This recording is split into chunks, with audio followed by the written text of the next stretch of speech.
電子決済の音ですぐに思い出せるものはありますか？多分今この音が浮かんだと思います。コンビニで、カフェで、飲み会の割り勘で、なぜこの音だけがこんなに記憶に残るのか。今日はこの音の正体を調べました。PayPay の利用者数は7000万人。日本のスマホ利用者の2人に1人が PayPay を使っている。飲み会の割り勘で PayPay で送ってと言われたことありません。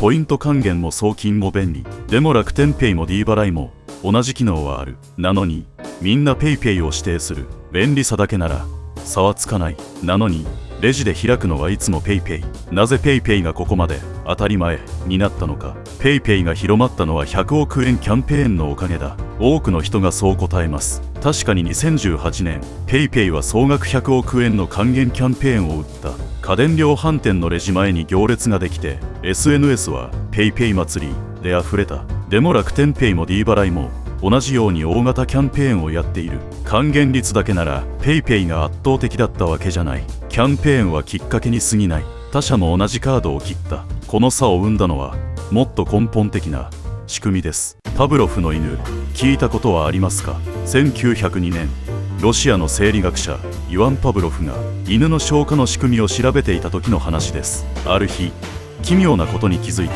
犬が餌を見る前から唾液を出し始めていたんです。パブロフは餌をやるたびにベルを鳴らした。最初犬はベルに反応しない。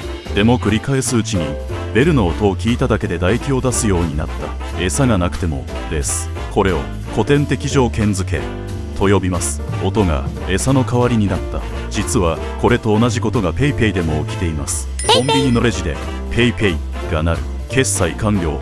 商品を受け取る。これを毎日繰り返すとどうなるか。列に並んでいるだけで前の客の PayPay を聞いて自分も財布ではなくスマホに手が伸びる。自分の番でもないのに犬がベルで唾液を出すようにあなたは決済音で決済完了の快感を感じる。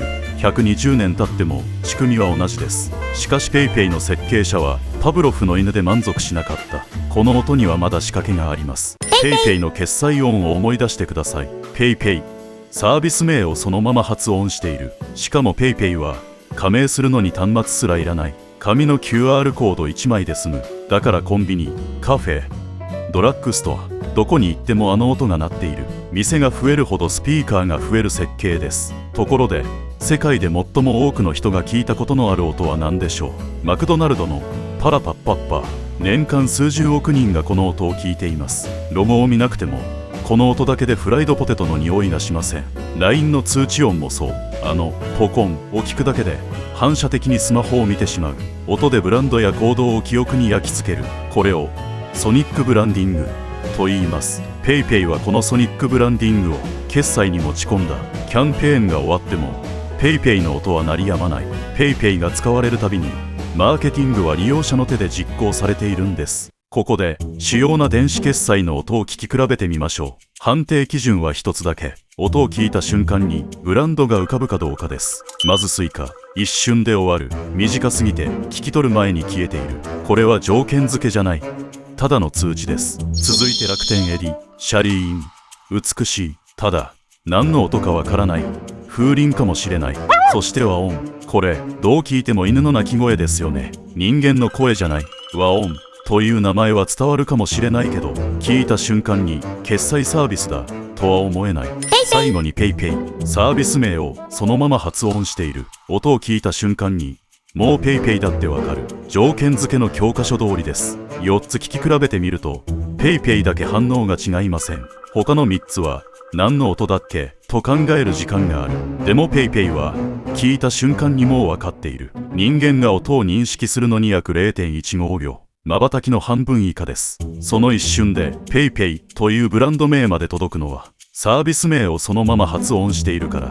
4社を聞き比べて PayPay だけ反応が違ったと思います。ではなぜ PayPay が覇権を握れたのか。キャンペーンは入り口に過ぎません。紙1枚で加盟できる仕組みが接触する回数を爆発的に増やした。